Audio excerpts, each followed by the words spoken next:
Well, welcome to summer, guys. I thought you might appreciate a little bit of a review of all of the material that you should hopefully remember from Honors Bio, as well as maybe perhaps just a little bit of new information. So hopefully you recognize DNA codes for RNA, which codes for protein, as the central dogma of biology. You should remember that the process of DNA coding for RNA is called transcription, and the process of RNA coding for protein is called translation. When you put it together, you get transcription and translation, which we call protein synthesis. The DNA sequence above determines the amino acid sequence. Now, this is pretty important in biology because the function of the the protein is determined by its shape. So if there's a change in the amino acid sequence, there's a change in the shape of the protein, and sometimes this results in the protein not being able to fulfill its intended function biologically. So the process of protein synthesis, if it were occurring for every gene in every cell all of the time, would be chaos. There's about 22,000 genes in every cell of the human body. All 22,000 can't be transcribed and translated at a time. Not every cell needs every gene, and there are certain times in a cell's life that certain genes just aren't necessary. So how often this process happens for any given gene really depends. When transcription and translation occur, we call that expressing a gene. So when we talk about an individual gene or an individual cell, we talk about gene expression and normal gene expression.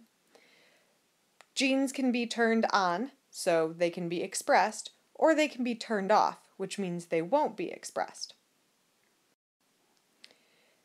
The process of controlling gene expression is going to be different in prokaryotes and eukaryotes. In prokaryotes, basically, it's just regulatory proteins. These are proteins that recognize a particular sequence of DNA, and they can turn that gene that follows that sequence of DNA off or on. It's a feedback loop, basically. In eukaryotes, it's slightly more complicated. They have tons of those regulatory proteins that we call transcription factors, or sometimes when a gene doesn't need to be expressed, a cell simply condenses it into a really, really condensed section of chromatin. You guys remember chromatin makes chromosomes. It condenses it very tight. It doesn't allow the DNA to be opened and accessed, and thus that gene will never be expressed. And sometimes there's also chemical modifications to the DNA that keep it turned on or keep it turned off. This is called epigenetics. Well, the field that studies those chemical attachments, is called epigenetics. It's how what attaches itself to the outside of the genome influences gene expression. So this summer, as we go through data and design, you're going to be talking a lot about genomics. Genomics is attempting a massive endeavor. It's trying to sequence all of the DNA in every cell. Particularly our interest is humans, but genomics actually doesn't care whether it's just humans.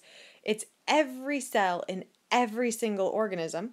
They want to know all of the DNA, what that DNA sequence should look like or normally looks like, what different variations there are for each of those DNA sequences, and if those variations result in a disease or simply just a different phenotype.